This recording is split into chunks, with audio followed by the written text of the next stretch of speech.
하나님 말씀은 골로새서 1장 20절입니다. 하나님 말씀은 골로새서 1장 20절입니다. 골로새 1장 20절, 그의 십자가의 피로 화평을 이루사 만물 곧 땅에 있는 것들이나 하늘에 있는 것들이 그로 말미암아 자기와 화목하게 되기를 기뻐하심이라. 우리가 하나님의 길을 부지런히 배워가야 되는데요, 혹시 여러분 중에 배워가기를 중단하신 분이 계시면 시간이 지날수록 갭이 커집니다. 그러면 나중에 무슨 말인지도 모릅니다. 이미 그러겠지만. 그러면 교회는 저 멀리 가 있는데 자기는 저 뒤에서 호적거릴 수 있습니다. 특별히 제가 선교적 교회로 교회를 이끌어갈 때 제 개인적인 생각에서 하고 있지 않음을 기억하십시오. 제 개인적인 생각이 전혀 없는 건 아닐지 몰라도 어떨 땐 제 의사와 상관없이 하나님께서 강력하게 인도하고 계시거든요. 그래서 이렇게 잘 가닥이 안 잡히신 분들은 제 책 3권이 이미 나와 있습니다.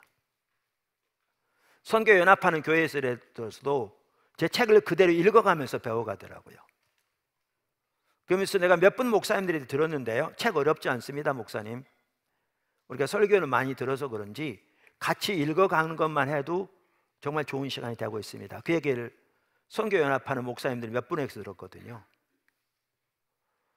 그래서 1권부터 3권까지 부지런히 이렇게 배워가시면 전체인 그림이 더 잡힐 거고요. 제 아내 같은 경우에 이 자리에 있죠. 주일날 설교 당연히 듣습니다. 주중에요, 많은 경우에 제 설교 또 듣습니다. 왜냐하면 하나님이 앞서가시는데 배우지 않으면 못 따라가니까 목회자를 통해서 주님께서 교회를 인도해 가실 때 배워야 돼서 다시 듣고 다시 배우는 거죠. 그래서 그런 자세가 우리에게 중요하고요. 그렇게 배워갈 때 제가 꽤 여러분의 성도들의 삶 속에서 이미 놀랍게 일하고 계신 걸 보거든요. 너무나 놀라웠게. 그래서 여러분도 그런 하나님의 놀라운 역사를 삶에서 더 경험하게 되시기를 주님의 축원합니다. 선교적 교회의 소명 중에 하나가 문화를 구속하는 것이다 살펴봤습니다. 이제 문화를 구속한다는 말은 정치, 경제, 교육, 미디어 등 우리 문화의 모든 공적 영역을 총체적인 진리인 성경적 진리 위에 세우는 것을 말합니다. 그리고 그렇게 될 때 각 영역에 하나님의 샬롬, 평강이 넘치게 되겠죠. 그러면서 2주 전에 어떻게 우리의 공적 영역을 성경적 진리 위에 세울 것인가 라는 걸 살펴봤는데요, 여러분은 어떻게 생각할지 모르지만 아주 중요한 시간이었습니다. 아주 중요한 시간이었습니다. 그래서 그때 양극단을 살펴봤죠. 사유화와 기독교 세계, 그건 답이 아니다, 잘못된 극단이다 살펴보았고, 그러면 답은 뭐냐? 선교적 방법이다 라고 살펴보았고요. 특별히 공동체가 중요하다 라는 걸 살펴보았습니다.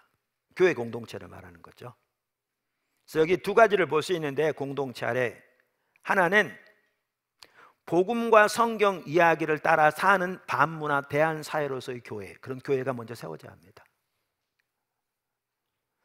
그러니까 제가 아까 정치에 관해서 광고 시간에 나누기도 했는데요, 교회가 이렇게 세워져야 되는데 그게 하나님께서 아브라함을 부르실 때부터 나타내 보이신 계획이고, 그 일이 이루어지도록 하나님이 하나님의 아들 이 땅에 보내셔서 십자가 부활을 통해 구속을 성취하시고 우리를 그렇게 세우시고 인도해 가시는데, 그렇게 교회가 세워지기 위해서 우리가 기도 제목이 너무너무 많잖아요.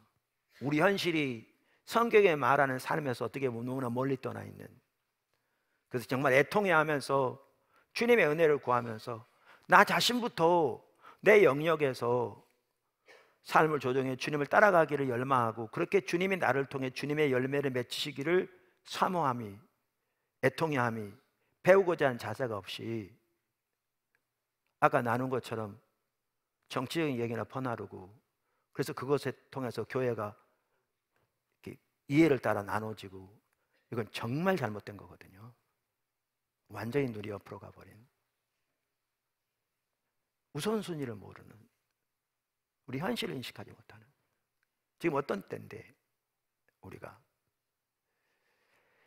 그래서 공동체의 중요성 중에 하나는 말씀드린 대로 복음과 성경 이야기를 따라 사는 반문화 대한사회로서의 교회가 세워져야 되는 거고요, 같이 가는 것인데, 다른 하나는 공적 영역에서, 공적 영역이란 말은 정치, 경제, 교육, 사회, 이게 다 공적 영역입니다. 공적 영역에서 각자의 부르심을 따라 선교적 삶을 사는 성도들이 중요하다고요. 근데 이 두 개의 균형과 조화가 중요하다고 그랬죠.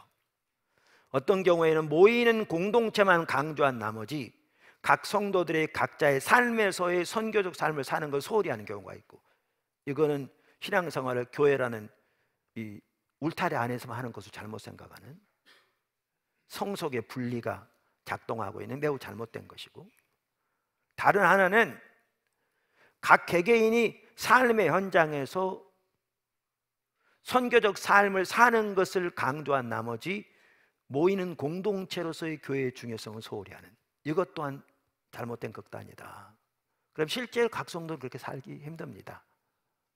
왜냐하면 모여서 주님을 찾고, 사실 교회는 모일 때가 교회고, 그곳에 학자들의 표현을 빌자면 구약의 지성소보다 무한정 더 위대한 하나님의 영광과 임재가 머무는 것이 하나님 의도하신 교회고, 그렇게 우리가 성령을 따라 하나님의 얼굴을 구하는 예배를 드릴 때 그것을 하나님의 임재가 함께 하시고, 또 선교적 삶이 나눠지는 말씀이 선포되고, 그러면서 하나님의 임재 가운데 하나님과 만남을 통해 우리의 삶이 비춰지고 하나님의 비전이 보이고 하나님의 길이 보여지고, 그래서 우리가 깨달아 삶을 조정하게 되고, 그 주님의 비전을 보고 우리 삶이 헌신되어지고, 그 삶을 위한 하나님의 은혜를 구하는 갈망이 부어지고, 이런 게 없이 선교적 삶 사는 게 가능하지 않습니다.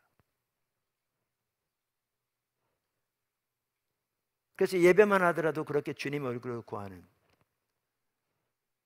그 배우는 자세가 그만큼 중요하다. 아무리 강조해도 지나침이 없습니다. 그래서 이 균형이 매우 중요합니다.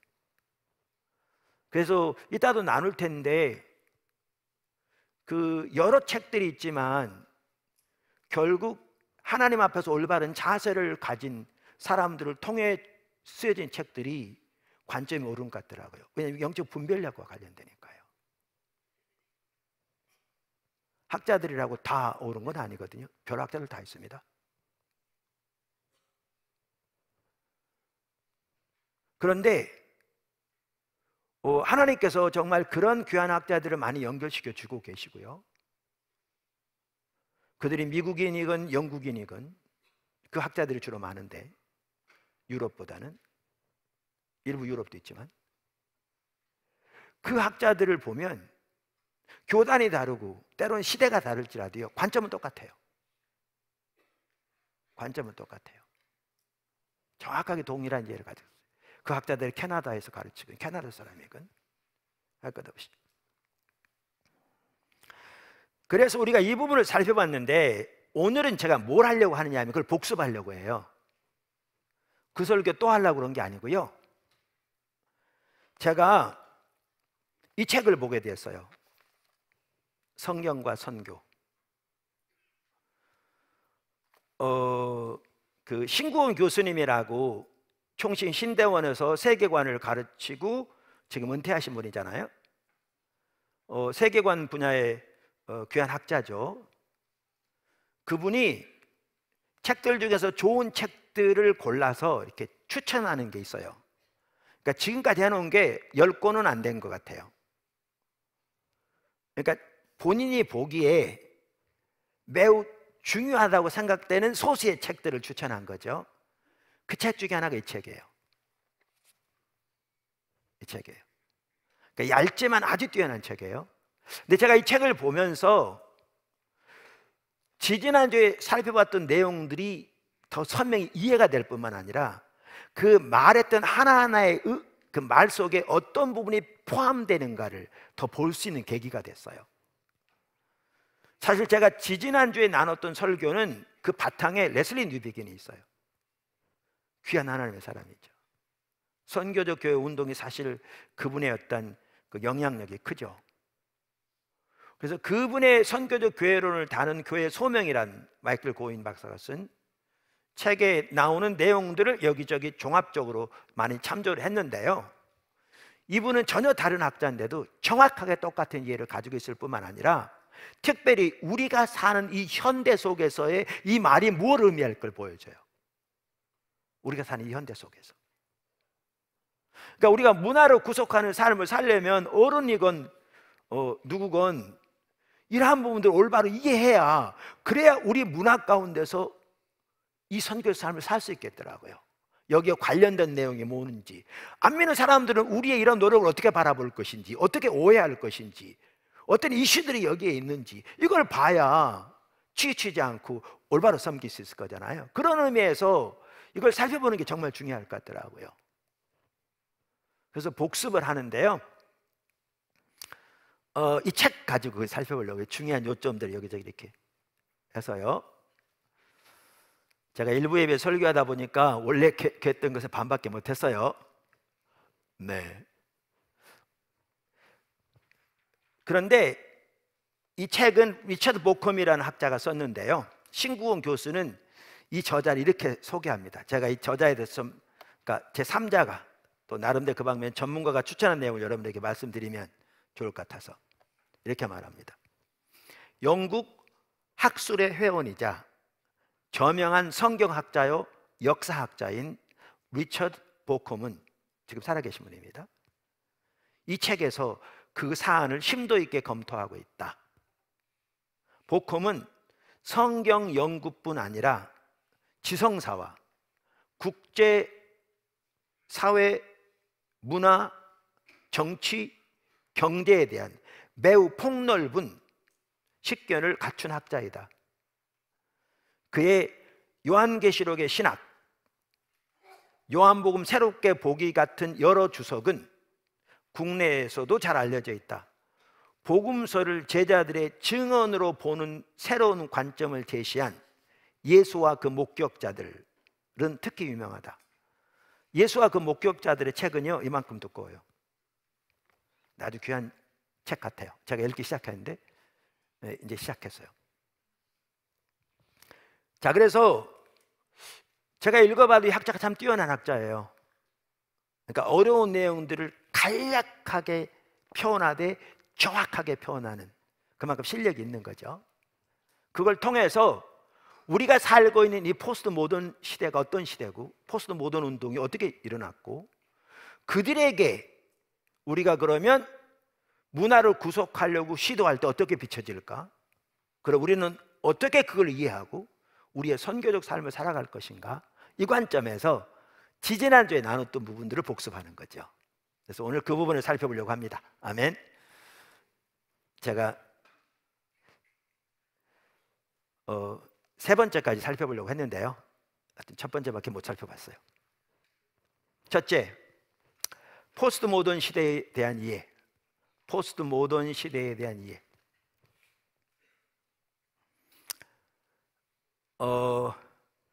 포스트 모더니즘이 전 세계적으로 매우 확대되고 있는 것을 여러분 아실 겁니다. 앞으로 이 부분도 살펴볼 겁니다. 이렇게 교회 방문한 분이나 최근에 온 분들은 아니 목사가 설교하면서 무슨 저런 얘기를 하냐 그럴 텐데, 오래전부터 계신 분은 알겠지만 우리가 세상 속에서 선교적 삶을 살려면 무장 안 되면 못 사는 거예요. 그래서 도서관 짓게 하신 거잖아요. 저 도서관이 학생들 위해 지은 게 아닙니다. 학생들 쓰지만 여러분을 위해 지은 겁니다. 이 시대를 올바로 분별해야 그 시대 가운데서 주님이 명하신 선교적 삶을 살 수 있기에, 그래서 도서관에 대한 강력한 마음을 주시고 하나님이 어떤 분에게 깨닫게 하시고 전혀 이상치 않게 그래서 도서관이 세워진 거잖아요. 그리고 그때 47억 들었는데 이 방송시설까지 융자 20억을 했고요, 27억이 코로나 기간 동안에 헌금으로 채워진 거 아세요? 이거 기적입니다. 주님이 이렇게 앞서가고 계세요. 지금 돌이켜보면 스태프들도 많이 얘기하는데 저 미래가 안 지어졌으면 어떡할 뻔했나. 그만큼 여호와 일에 예비하신 하나님이 있잖아요. 우리 보지 못했을 때. 건축할 때도 코로나 기간이라 오는 차들이 많지 않아서 비대면을 많이 예배드려서 주차 문제가 전혀 없는데, 이제 주차 많이 돼도 추가 주차장이 생겨서 문제없게 주님 인도하고 계시거든요. 그래서 앞으로 살펴볼 텐데, 오늘은 그 문화를 구속하는 것과 관련된 부분에서의 포스트 모더니즘에 대한 이해를 좀 살펴보려고 해요. 현실을 보기 위해서. 할렐루야. 리처드 보컴은 그러니까 9.11 사태가 났잖아요, 미국에서. 그 9.11 사태에 대해서 영국 유대교 수장인 조나단 삭스라는 학자가 신조라는 잡지에 칼럼을 실었는데, 그 칼럼을 언급하는 것부터 이 책을 시작해요, 리처드 보컴은. 그런데 조나단 삭스는 유대교 리더입니다. 수장이라고 써 있어요. 지금도 그런지는 모르겠습니다. 거기서 보편주의자 문화들이라는 용어를 사용합니다. 뭐라고요? 보편주의자 문화들. 영어로 Universalist Cultures. 설명하면 쉬워요. 조금 인내하시면. 그러면 그 보편주의자 문화들이란 말이 무슨 말이냐? 리처드 보컴은 그걸 이렇게 설명합니다. 보편주의자 문화들은 자신들이 보편적 진리를 소유하고 있다고 믿기에, 보편적 진리가 뭔지 아시죠? 모든 사람들이 믿어야 할 진리, 그 말입니다. 우리 기독교인들이 그렇잖아요. 이건 기독교만이 아니죠. 그러니까 보편주의자 문화들은 자신들이 보편적 진리를 소유하고 있다고 믿기에 세상을 이 진리로 개종시키거나 우격다짐으로 세상에 이 진리를 강요한다. 이해하시죠? 무슨 말인지? 이 문화적 보편주의는 제국주의의 문화적 대응이다. 이게 무슨 말이냐면, 이 문화적 보편주의는 제국주의가 문화에 대해서 반응하는 방법이라는 거예요.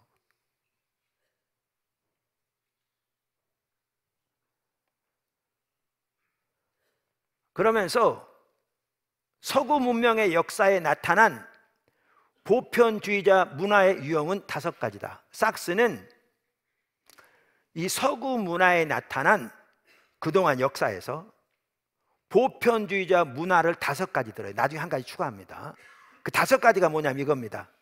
고대 그리스 문화, 고대 로마 문화, 중세 기독교 문화, 이슬람교 문화, 5번째가 서구 모더니즘 문화.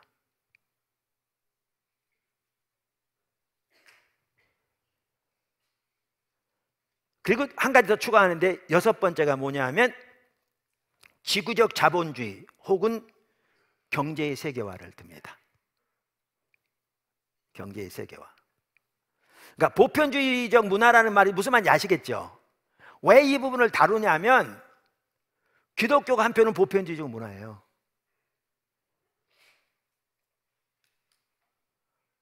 한편으로는. 왜냐하면 우리는 모든 사람들이 믿어야 할 진리를 가지고 있다 확신하는 사람들이잖아요. 그리고 그 진리가 모든 사람들에게 적용되기를 우리는 기도하고 섬기는 거잖아요. 문화의 구속이 다른 게 아니라니까, 문화의 모든 영역을 성경적 진리 위에 세우는 거라니까요. 그래서 이 부분에 대한 이해가 필요한 거예요. 이러한 거예요. 미리 말씀드리면, 아까 여기에 보면 서구 역사에서 그동안 있었던 그 5가지, 지금까지 있는 까지 포함해서 5가지를 말했는데 그 중 하나가 뭐였어요? 중세 기독교였잖아요. 그러니까 중세 기독교는 삭스가 말한 대로 보편주의자 문화들로서 활동한 거죠. 근데 그게 기독교의 참모습은 아니었죠. 기독교의 진리를 정치, 경제 등 공적 영역에 적용하려고 시도했고 일부 좋은 열매를 맺은 건 사실이지만 올바른 태도와 가치와 자세를 가지고 하지 않으므로 수많은 억압과 압박과 전쟁을 낳았고 폐해를 가져왔죠. 그래서 거기에 이걸 포함시키고 있는 거죠.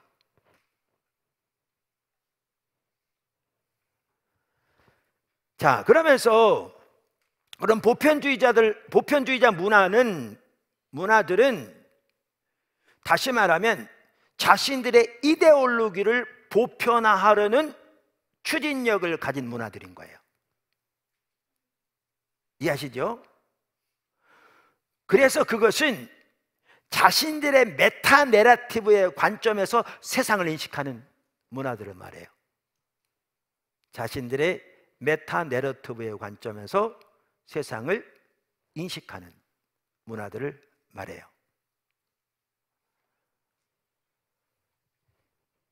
그러면서 리처드 보컴은 이렇게 얘기합니다.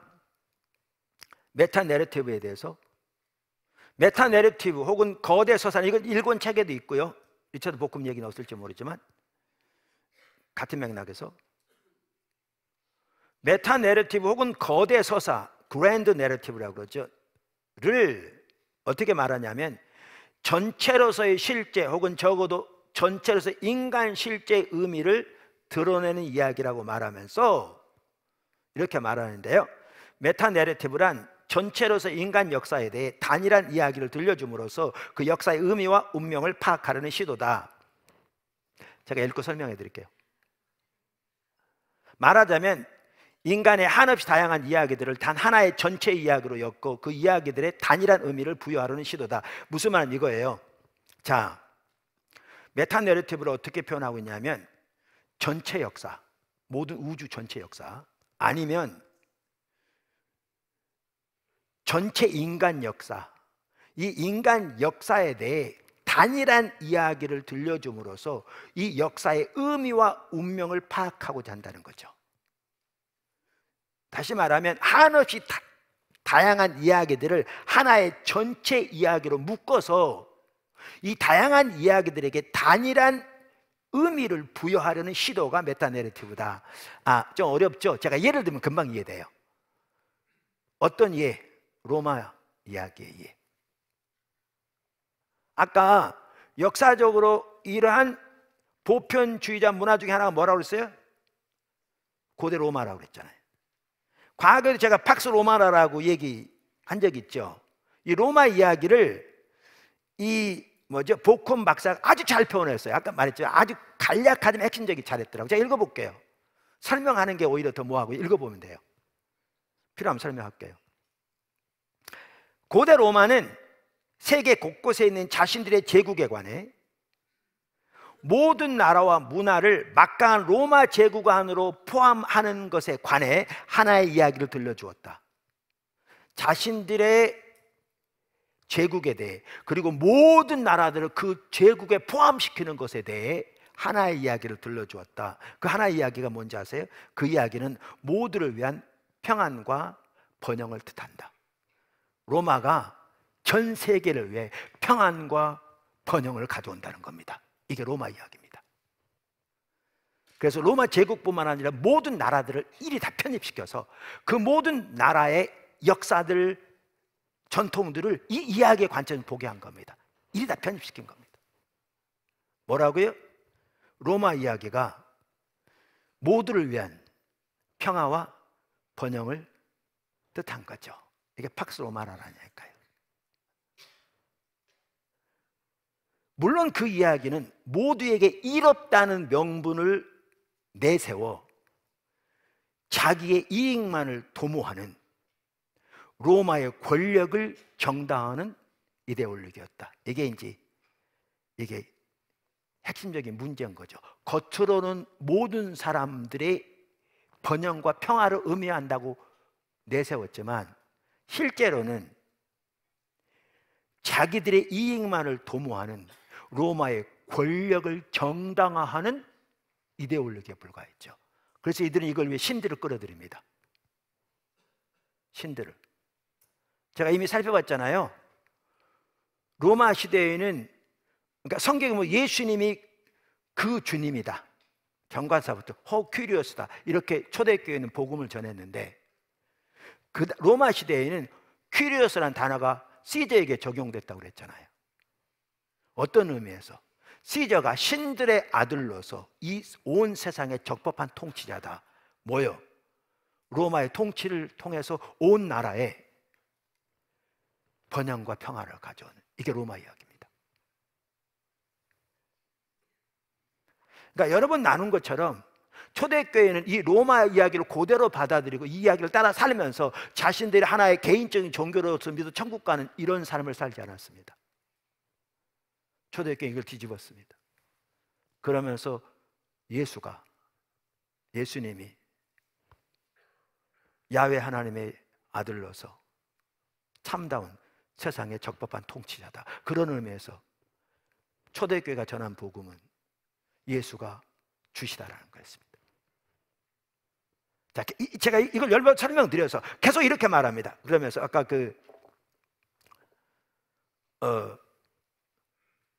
그러니까 자기 이익만을 도모하는 로마 권력을 정당화하는 이데올로기였다. 그러면서 로마는 자신만의 이익을 위해 정복한 나라들에게 그들 또한 이익을 얻게 될 것이라고 확신시켰다. 나아가 로마 제국은 정당성을 얻기 위해 로마의 국가 신들에게 호소하였다. 로마 제국의 정치적 신하들은 일종의 정치적 이데올로기였다. 우리가 여기서 종족, 제국과 억압을 정당화하는 데 확실히 기여하는 메타 내러티브의 위험성과 모호성을 목격한다. 메타 내러티브들이 언제나 그런지 고찰하는 일은 앞으로 과제다. 그러면서 하지만 분명한 것은 메타 내러티브들이 신의 제가를 받아 모두를 이롭게 한다고 주장하면서도 실제로는 착취 권력의 탈을 쓰고 지배와 억압을 일삼는다는 사실이다. 이게 보편주의 문화들이에요. 그 대표적인 예가 로마 이야기. 근데 이제 여기서 우리가 좀 살펴보려고 하는 것은, 로마 이야기를 제가 든 거는 여러분 이해가 쉽도록 하기 위한 겁니다. 여러분 이제 이 말하고 다는 게 뭔지 그만 산맥 이해되잖아요. 근데 여기서 우리가 주로 살펴봐야 할 게 뭐냐 하면 현대에 지금 왕성하게 역사하고 있는 이데올로기들입니다. 보편주의자 문화들, 이게 두 가지가 있습니다. 이게 우리나라도 예 아니고요, 전 세계적으로 두 가지가 있습니다. 그게 아까 삭스가 말한 다섯 번째와 여섯 번째 보편주의자 문화들인데요, 그것은 하나는 서구 모더니즘이고요, 특별히 서구 문화 모더니즘의 진보의 신화고요, 다른 하나는 경제세계화입니다. 경제세계화입니다. 근대 이르기까지 제가 왜 이 부분을 좀 상세히 살펴보냐 하면, 레슬리 뉴비긴이 38년 동안 인도에서 선교 사역을 마치고 영국에 딱 돌아왔더니 여러 번 나눈 것처럼 영국이 선교지가 되어 있는 거예요. 오히려 인도보다 복음을 전하기가 더 힘든 거예요. 특별히 딱 자기 나라 서구에 와봤더니 서구 모더니즘이 제시한 대로, 현대 서구 문화가 제시한 대로 종교를, 특별히 기독교를 모든 정치, 경제 등 이런 공적 영역에서는 퇴출시켜 개인의 선택에 기초한 가치의 영역이, 사적 영역에 집어넣어 버린 거예요. 그런데 교회들이 그걸 옳은 것으로 그대로 인정하고 받아들이고 자기의 신앙과 선교마저 이거에 맞도록 재단해 버린 거예요. 그래서 우리 신앙을 그저 예수 믿고 죄 용서받고 천국 가는 것으로 축소시켜 버리고, 신앙생활을 만들어 교회 내에 사는 것으로는 해버리고, 모든 공적 영역은 그 바탕에 전혀 옳지 않은 다른 이데올로기가 있는데 그것에 그대로 내맡겨버린 현실을 보게 된 거예요. 그러면서 다음 세대는 교회를 떠나고 있고, 교회의 영향력은 점점 축소되고 있고, 서구 문화 가운데 이걸 본 거예요. 그래서 레슬리 뉴비건이 뭐 설교하고 책을 쓰면서 집중적으로 이렇게 나눴던 게 뭐냐 하면, 복음의 공적 진리를 강조하기 위해서 힘쓴 거예요. 다시 말하면 성경에 보면 복음은 우리 개인이 그저 예수 믿어 용서받고 천국 가기 위한 것만이 아니라는 것, 당연히 그걸 포함하지만 오늘 본문만 보더라도 예수님의 십자가를 통해 하나님께로 화목해 하신 것은 모든 창조 세계거든요. 오늘 본문만 보더라도. 그리고 초대교회는 아까도 또 여러 번 나눈 것처럼 그렇게 외쳤고, 그렇게 살았고, 그 삶을 살면서 많은 핍박을 받았고, 그리고 궁극적 역사에서 하나님은 그 시대를 바꾸셨고.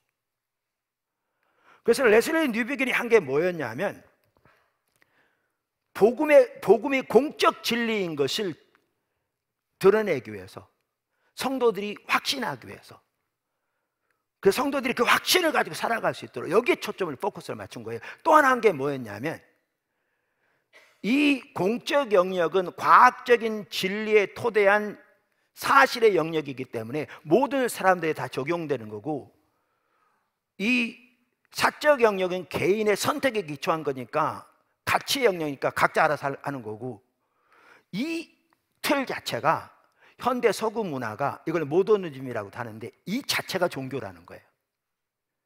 이게 사실이 아니고, 이거를 드러내기 셈썼어요. 그런데 왜 제가 오늘 이 부분을 살펴보냐면, 아까 삭스가 보편주의자 문화를 말하면서 다섯 번째 말한 게 뭐예요? 모더니즘이 보편주의자 문화라는 거예요. 메타 내러티브를 따라 사는 종교라는 거예요. 그걸 드러내고 있는 거잖아요. 그래서 제가 이제 이런 부분을 살펴보고 있는 거죠. 더 나아가서 왜 이걸 살펴보냐 하면, 이거에 대한 반발로 포스트 모더니즘이 일어나거든요. 왜냐하면 포스트 모더니즘은 이걸 정확하게 보기 때문에. 모더니즘이 메타 내러티브에 기초한 보편주의 문화 중에 하나인 것을 아까 말했잖아요. 그걸 정확하게 보기 때문에 이걸 반발하고 일어나거든요. 포스트 모더니즘이. 그래서 우리가 이걸 살펴보는 거예요. 자, 그러면서 여기서 우리가 좀 살펴보려고 하는 더 보려고 하는 두 가지가 아까도 말한 대로, 이 다섯 번째와 여섯 번째 보편주의자 문화들인데요. 그것은 하나는 서구 모더니즘이고, 혹은 모더니즘의 진보신화고요. 다른 하나는 경제 세계화입니다. 근대에 이르기까지 모든 메타 내러티브들은 종교적 성격이 짙었습니다. 그리스 시대도 로마 시대도 중세 기독교도. 그런데 18세기 이후 등장한 두 개의 보편주의자 문화들은 전혀 종교적 색채를 띠지 않습니다. 근데 동시에 막강한 지배력을 행사했고 지금도 행사하고 있습니다. 보콘 박사는 그것을 세속 대체물이라 이렇게 표현합니다. 세속 대체물이란 말 속에 볼 수 있는 것처럼 그것들이 종교라는 얘기입니다. 종교라는 색채는 띠지 않지만 종교라는 거죠. 그러면서 그는 이렇게 말합니다. 그 책 22쪽에서 18세기 이후 등장한 두 개의 중요한 세속 대체물은 여느 세계 종교 못지않게 세상에서 커다란 지배력을 행사해 왔다 그랬거든요. 지금도 그렇게 하고 있고요. 이 대체물들은 삭스가 열거하는 보편주의자 문화들에서 다섯 번째와 여섯 번째를 차지한다. 지금 말씀드린 대로. 자, 그럼 그 둘을 좀 이렇게 좀 더 간략하게 살펴보기 원하는데요. 그 중 하나가 아까 뭐라고요? 서구 모더니즘입니다. 그러니까 모더니즘이 보편주의자 문화 중에 하나인 거죠. 메타 내러티브에 기초한 신앙이라고요. 그러니까 신화죠. 과학이 아니라고요. 특별히 서구 문화의 진보 사상입니다. 앞으로 서구 문화의 진보 사상은 또 살펴볼 겁니다. 왜냐하면 사실 우리가 18세기, 19세기만 하더라도요, 특별히 19세기, 20세기 초반만 하더라도 세계 선교 운동에서 서구 진보 신화가 기독교의 신앙인 것처럼 짬뽕됐거든요. 많은 문제를 이야기했습니다.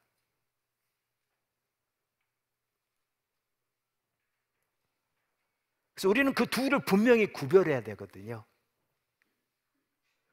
그 잘못된 실수를 반복하지 않으려면. 그래서 앞으로 살펴보려고 해요. 근데 오늘은 그걸 전반적으로, 그러니까 자세히 살펴볼 게 아니라 그것에 대해서 반복적으로 말하는 대로 복함 박사가 아주 간단하지만 정확하게 표현하고 있거든요. 그래서 그걸 한번 제가 읽어보려고 합니다. 유럽 계몽주의 운동에서 시작된 진보 사상은 서구 모더니티의 생존을 가능케 한 위대한 신화였다. 그도 이게 신화라는 걸 명확하게 말하고 있습니다. 지금 전 세계적으로 공적 영역에서 맹위를 떨치고 있는 모더니즘은 신화입니다. 저자도 말하고 있는 것처럼 신화였다. 진보 사상은 보편 역사의 신화였다. 진보 사상은 인간이 더 나은 세계, 궁극적으로 유토피아적 미래를 향해 전진하고 있다고 역설했다. 이게 진화론과 섞입니다.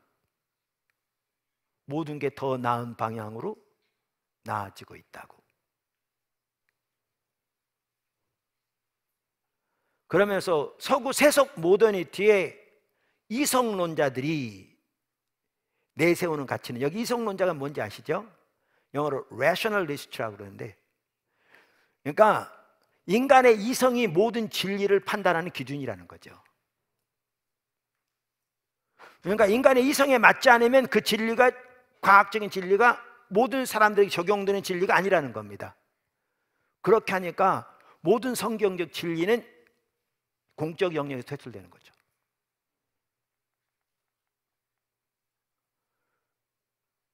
(18세기에) 이런 합리주의가 판을 치면서 낭만주의는 반발했습니다. 같은 모더니즘의 그 갈래인데요. 예를 들면 미술, 음악, 이거 과학적으로 어떻게 판단합니까? 어떻게 이성으로 판단하냐고요. 저는 모네의 그림을 되게 좋아합니다. 저는 인상파 그림이 좋다. 저는 미술 진짜 모르는 사람이거든요. 저는 너무 무식해요. 어려서부터요, 이렇게 미술 시간에 그림을 그리다 항상 까매져요. 왜 까매지냐면 색깔을 계속 더하면 까매지거든요. 그러니까 이렇게도 하는데 저렇게 하다 보면 항상 까매져. 그래서 누가 새 도화지 하나 주면 그렇게 좋았어요. 그래서 저는 미술을 몰라요. 그런데 저는 인상파 그림은 좋더라고요. 어떨 때는 어떤 그 교회 집회를 갔더니 그분도 화가인데 저한테 시골 그림을 이렇게 그려놓은 이걸 하나 줬어요.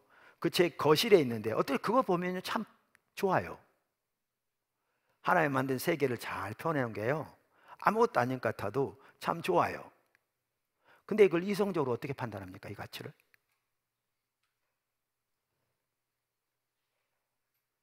그래서 낭만주의는 반발하고 나섰어요. 근데 기독교는 반발하지 않았어요.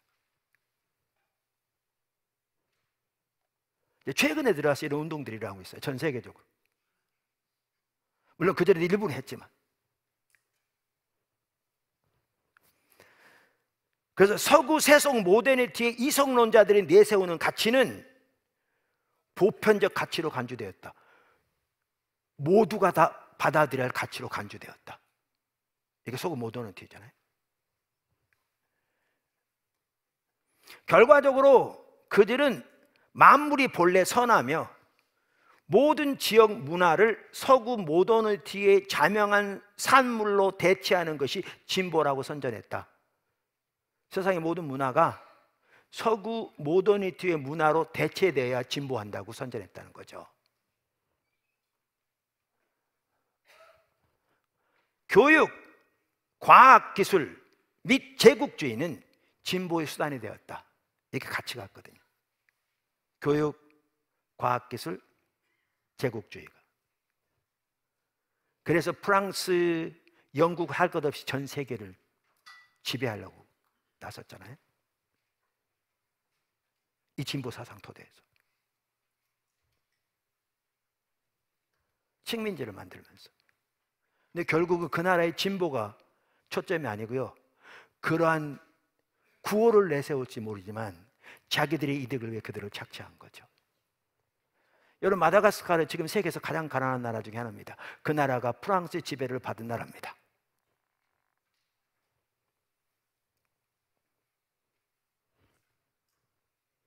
우리 거기 섬기러 갑니다.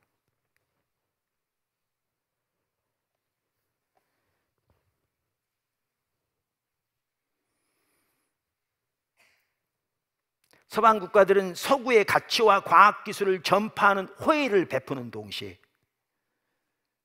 비서방 국가들의 엄청난 자원을 이용하여 자신들을 살찌웠다. 진보의 메타 내러티브는 자유를 자신의 주된 가치들 중 하나로 삼았음에도 불구하고 지배의 내러티브라는 오명을 씻지 못했다. 모더니티, 신화뿐만 아니고요, 억압적인 보편주의자 문화입니다. 아주 잘 표현했어요. 근데 이 계몽주의 진보 사상의 변종 중 하나가 뭔지 아십니까? 마르크스주의입니다. 이것도 신화입니다. 진보 신화입니다. 유토피아를 향해서 가는. 근데 아시죠? 구소련 무너진 거. 근데 여러분, 구소련이 무너졌을지 모르지만요, 지금 신마르크스주의라는 이념으로 전 세계에서 매우 강력하게 지금도 활동하고 있습니다. 어떤 분 책에 그렇게 써 있더라고요. 마르크스주의자들을 보려면 미국 대학에 가보면 안다고. 우리나라도 예외가 아니고요. 그래서 이것도 기회 되면 살펴보려고 합니다. 네. 왜냐하면 문화를 구속하는 걸 살펴보니까 이런 부분들을 그냥 모른 척하고 넘어갈 수가 없더라고요. 부족하지만 성도들이 기본적인 이해라도 가지고 있어야 될 것 같더라고요. 자, 그런데 이렇게 하나가 뭐냐 하면, 보편주의자 문화 중에서 지금도 강력하게 역사한 하나가 지금 서구 모더니즘, 또 모더니즘의 진보 사상, 진보 신화라고 말씀드렸는데, 다른 하나가 뭐냐면 아까 뭐라고 그랬죠? 경제 세계화. 지금 세계화 표할 수 없습니다. 지금 세계화 되고 있습니다. 문제는 여기 핵심이 되는 건 경제 세계화입니다. 그리고 그 메타 내러티브가 어떻게 억압적인가를 보여주는, 그걸 파헤치는 것이 중요합니다. 여기에 소비주의하고 연결됩니다. 소비주의도 앞으로 살펴보려고 합니다. 기도해 주세요. 예, 제 머리 그냥 글자는 하얀데 쉽지 않습니다. 네. 네, 사실 저는 많이 좌절합니다. 이게 정말 쉽지 않잖아요. 어쨌든 멍하고. 근데 주님이 강력하게 인도하고 계신 것을 제가 느끼기 때문에 다른 선택의 여지가 없습니다. 그리고 선교를 준비할 때쯤 되면 말씀이 나눠져야 되고 우리가 이런 부분을 봐야 되기 때문에 주님이 더 깨닫게 하시고 도와주십니다. 그래서 한 발자국 따라가고 있습니다. 내일 일은 난 몰라요. 오늘 삽니다. 물론 전체적인 그림은 보입니다. 이번 컨퍼런스 때 그 선교적 소명 전반적으로 살펴볼 거거든요. 교회. 이게 소비주의하고도 연결되어 있습니다. 레슬리 뉴비긴 같은 경우에는요, 노예제도의 폐악보다 소비주의의 폐악이 훨씬 더 큰 것을 보았습니다. 그리고 탄식했어요.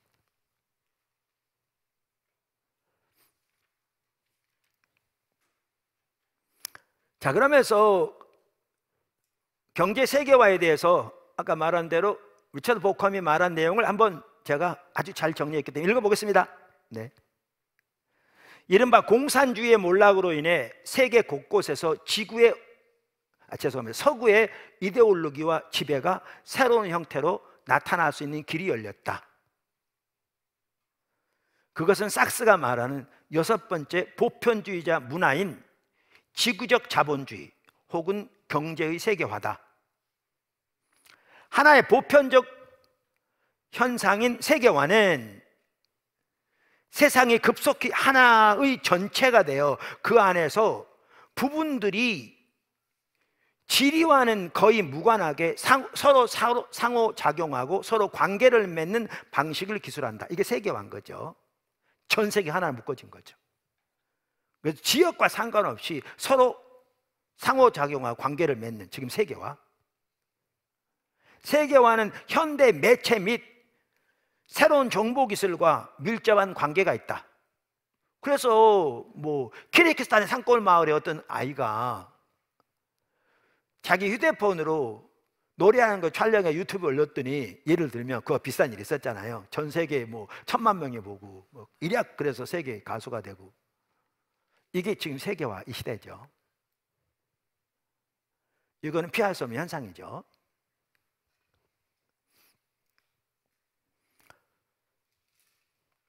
그런데 이제 우리가 여기서 다루는 거 이 세계화 전체를 다루는 게 아니고요, 경제 세계화를 지금 말하고 있는 거죠. 하지만 더 구체적으로 말해 우리가 다루는 현상은 경제의 세계화 혹은 지구적 자본주의의 지배다.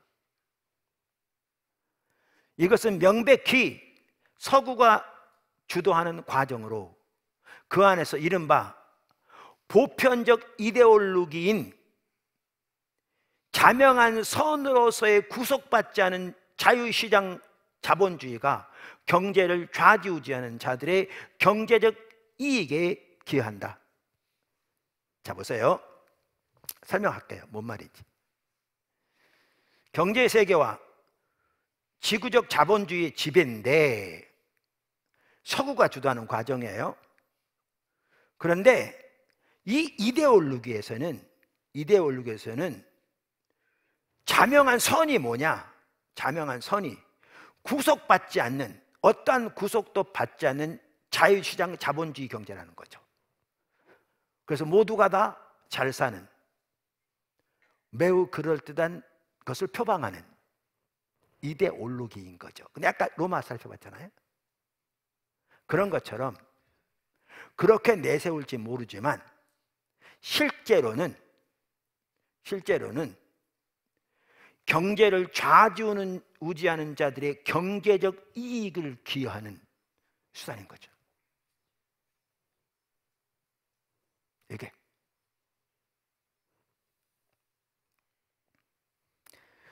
그러면서 세계화는, 이 경제적 세계를 말해요, 정치적 제국주의라기보다는 오히려 경제적 색채가 농후한 새로운 제국주의다.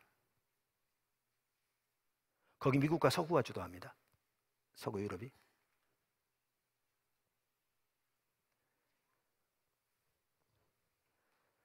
세계화는 지구적 자본주의를 억제할 수 없는 승리에 대해, 그러니까 지구적 자본주의에 억제할 수 없는 승리에 대해 지구적 자본주의가 촉진하는 문화를 보편하는 것에 대해 하나의 이야기를 들려준다.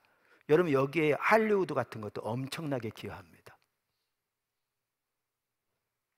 전 세계적으로. 그러면서 이렇게 말합니다. 삭스에 의하면 세계화는 호전적 이슬람교의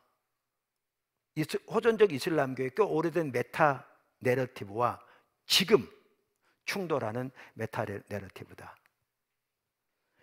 세계화와 호전적 이슬람교는 세계 지배를 꿈꾸는 두 프로젝트다. 언제? 그러면서 삭스 같은 경우에는 9.11에 호전적 이슬람 사람들이 무역센터하고 펜타곤을 쳤잖아요.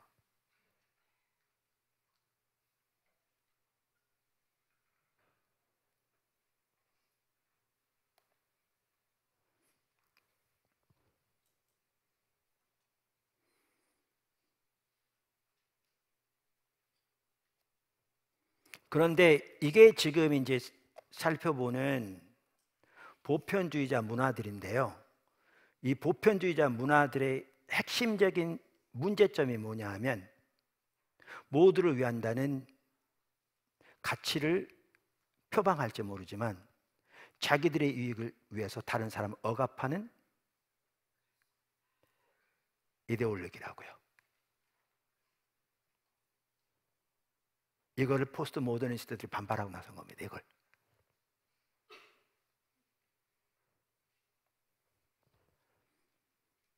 그래서 보콤은 이 보편주의 문화들의 문제점에 대해 삭스가 지적한 걸 인용하는 건데요. 삭스는 유대인이잖아요. 그동안 이 모더니즘이 유대인들이 얼마나 핍박했는지를 이제 다루고 있는데 그 부분은 제가 빼고요. 이렇게 표현합니다. 문제점에 대해서. 이 모든 문화는 아까 보편주의자 문화들을 말합니다. 실제 중세도 그랬어요. 그러니까 우리가 문화를 구속하는데 양극단이 사유화가 아닌 동시에 기독교 세계가 아니라고 그랬잖아요. 중세와 같은. 이게 옳지 않다는 거죠. 그러니까 그걸 좀 선명히 볼 수 있는 거죠.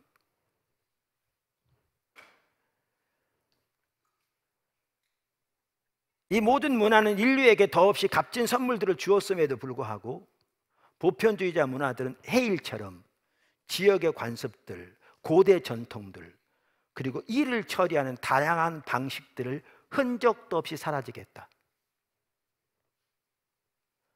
보편주의자 문화들과 문화적 다양성의 관계는 산업화와 생물 다양성의 관계와 같다. 보편주의자 문화들은 약한 형태의 생명들을 멸절하였고 다양성을 감소시켰다. 산업화가 다양한 생물들을 다 삼켜버린 것처럼, 파괴한 것처럼. 여러분, 우리는 로마 이야기에서도 보았습니다. 그것이 어떻게 실제로는 자기들의 이득을 위해 표방한 것인지, 억압적인지. 경제 세계화도 마찬가지입니다. 경제 세계화도. 폐해들이 많겠죠. 여기 또 저보다 더 전문가 있어요. 우리 성도들 중에 똑똑한 분들 많습니다. 제가 목사라는 것은 똑똑해서 아니고요. 하나님은 무식한 자를 들어서 똑똑한 자를 부끄럽게 하신다고. 제가 여기 있는 건 무식하기 때문에 있는 겁니다. 예. 못난 자들을 들어서 잘난 자를 부끄럽게 하심으로써 아무도 자랑치 못하게 하신다고.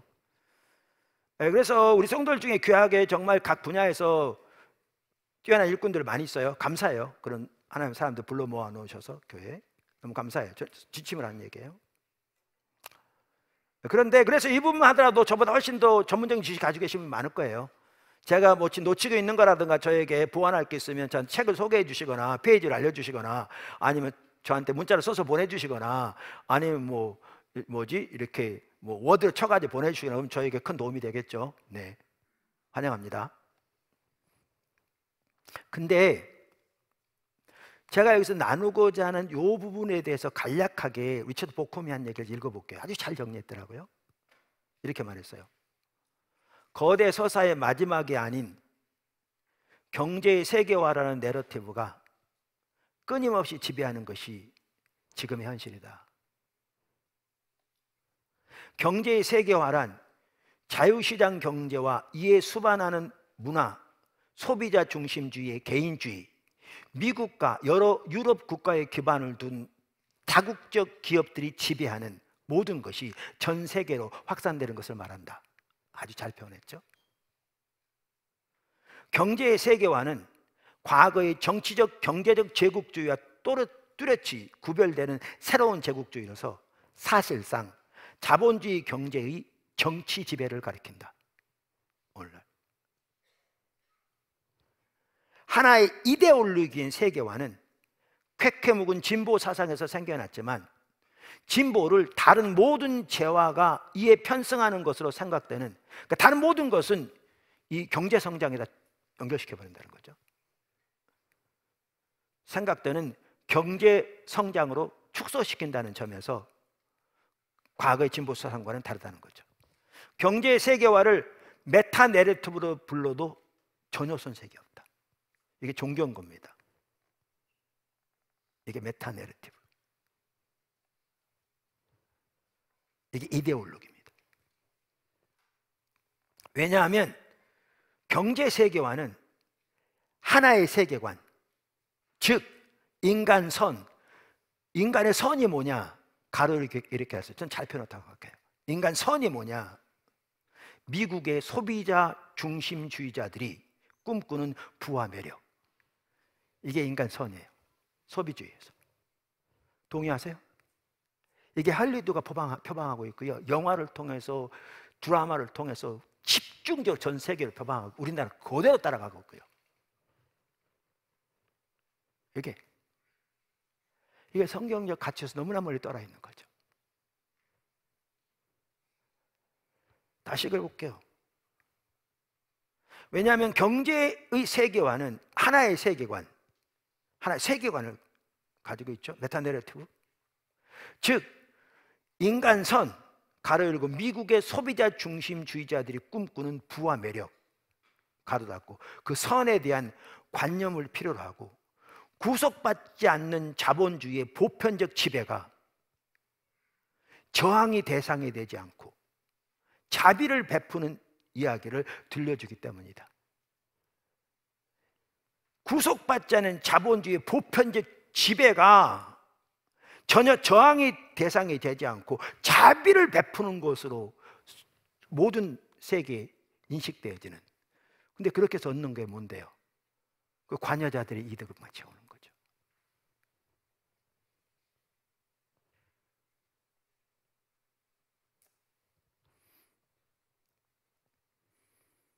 경제 세계화는 억압을 정당화하는 수단인 메타 내러티브에 대한 포스트 모던 비판에 또한 취약하다.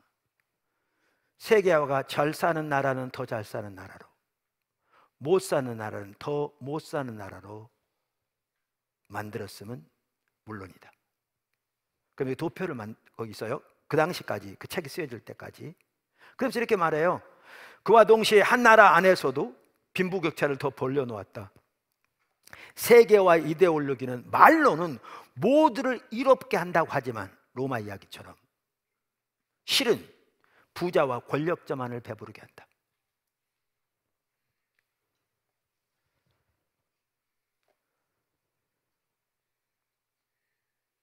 그래서 여기 도표가 나오는데요. 1960년대 저기 나오네요. 세계에서 가장 잘 사는 나라 20%, 그 다음에 세계에서 가장 못 사는 나라 20%, 그 둘의 비율을 했는데 1970년대는 가장 잘 사는 20%가 세계 부의 70.2%를 가지고 있었고요. 가장 못 사는 나라 20%가 2.3%를 가지고 있었어요. 그 비우기 하면 30배. 근데 쭉 나오죠. 1997년에는 세계에서 가장 잘 사는 나라 20%가 가지고 있는 부가 세계의 부의 90%였고요. 세계에서 가장 가난한 나라 20%가 가지고 있는 부가 세계 부의 1%였어요. 그 차이가 74.1배.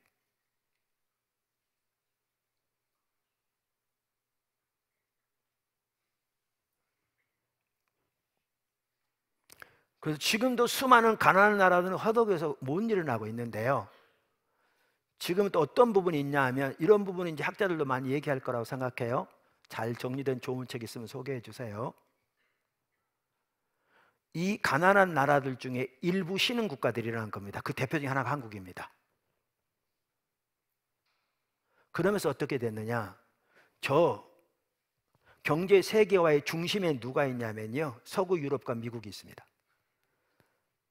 근데 그들의 파이가 작아지기 시작했습니다. 그래서 지난 얼마 전부터 기류가 바뀐 거 아시죠? 브렉시트를부터 시작해서 트럼피즘 해가지고 자국 우선주의로 바뀌고 있습니다. 전 세계가. 그 중심에 지금 우리가 살고 있습니다. 우리 한국이. 근데 이거 뭐 트럼프만의 문제가 아닙니다. 바이든도 마찬가지고.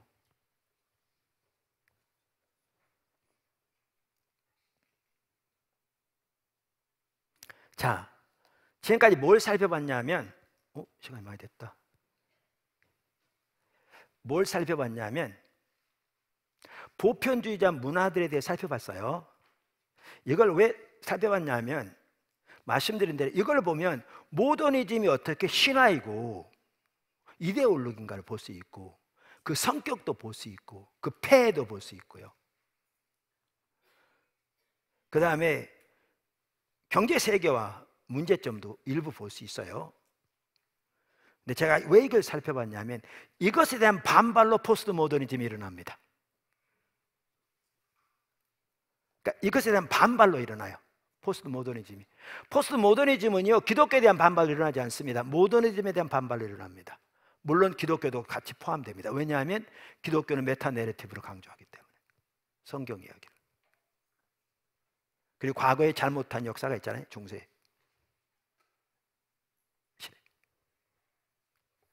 그래서 이것에 대한 반발로 이제 포스트 모더니즘이 일어납니다. 아까 레슬리 뉴비긴이 38년 동안 섬기다 돌아와서 현실을 보고 어떻게 복음의 공적 진리 강조하고, 그 다음에 이 공적 세계에서 맹의를 떨치게 하는 모더니즘이 어떻게 종교인가를 드러내기 위해서 힘썼다고 그랬잖아요. 그것을 위해서, 그러니까 죄송합니다. 그 모더니즘이 하나의 그 이데올로기, 신화이고 종교인 것을 드러내기 위해서 힘쓴 책 중에 하나가 공공연한 비밀이라고 우리말로 번역하면 오픈 시크릿이라는 책입니다. 우리말의 번역이 그대로 되어 있습니다. 오픈 시크릿. 근데 그 책이 나온 지 1년도 안 돼서 리처드 보컴에 의하면 프랑스 철학자 장 프랑스와 리오타르가 포스트 모더니즘의 정의를 내립니다. 1년도 채 안 돼서. 근데 그가 내린 그 정의는 학계의 주목을 받았습니다. 그래서 리오타르의 영향을 받은 서구의 많은 지식인들은 이제 그의 정의를 따라 포스트 모더니즘을 이해하기 시작한 거죠. 그게 뭐냐? 리오타르는 포스트 모더니즘을 거대 서사 혹은 메타 내러티브에 대한 의심으로 표현했습니다. 그리고 그 이후로 말씀드린 대로 그의 영향을 받아 서구의 많은 지식인들은 메타 내러티브를 모더니즘의 특징으로, 메타 내러티브에 대한 불신과 반대를 포스트 모더니즘의 특징으로 보게 된 겁니다.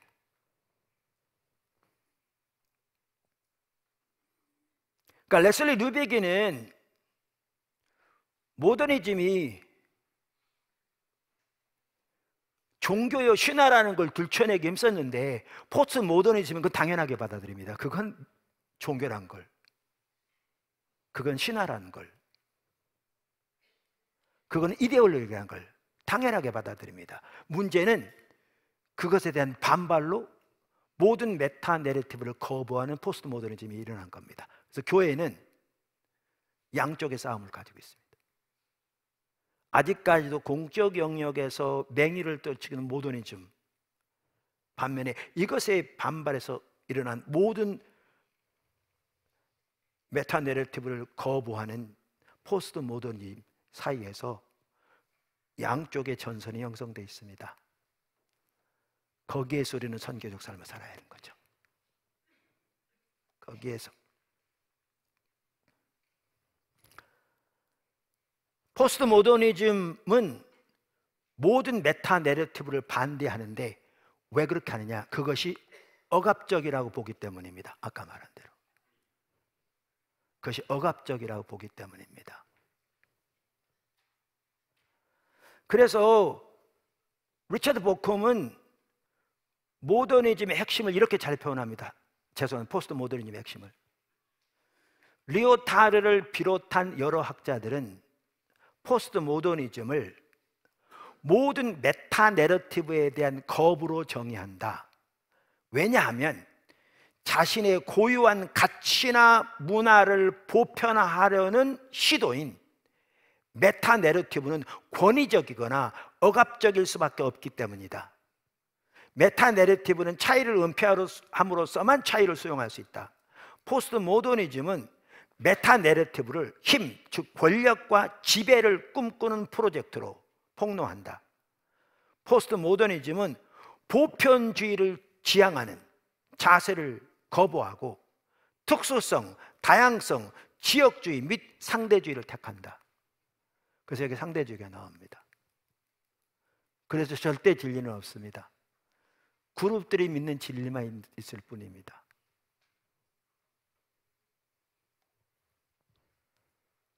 여러분, 그래서 여러분 요즘 할리우드 영화 보실래요? 옛날에는 다 주인공이 백인 남자들이었습니다.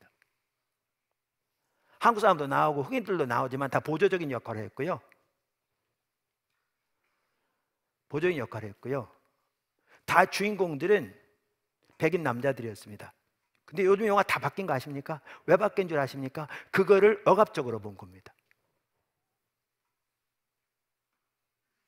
그걸 모더니즘의 산물로 본 겁니다.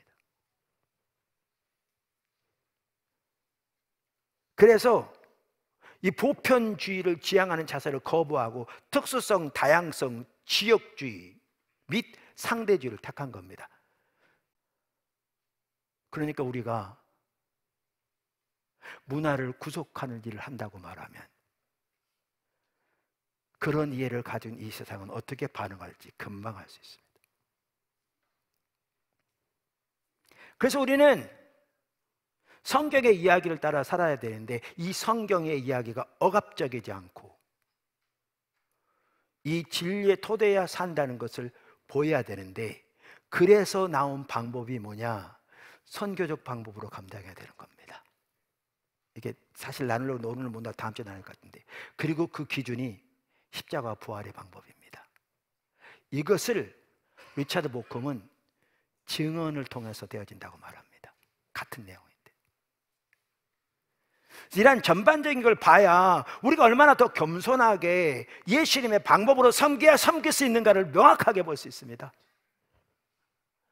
이렇게 잘못 섬기면 과거에 우리가 선교만 하더라도 제국주의적인 이해를 그대로 가지고 서구 문화를 그 소위 말하는 후진국에 접목하는 자체가 선교인처럼 결탁된, 그리고 그 문제점이 선교에 너무나 많이 알려진 이걸 그대로 답습하거나 그 이해를 가지고 접근해서는 이 시대를 올바로 섬길 수 없습니다.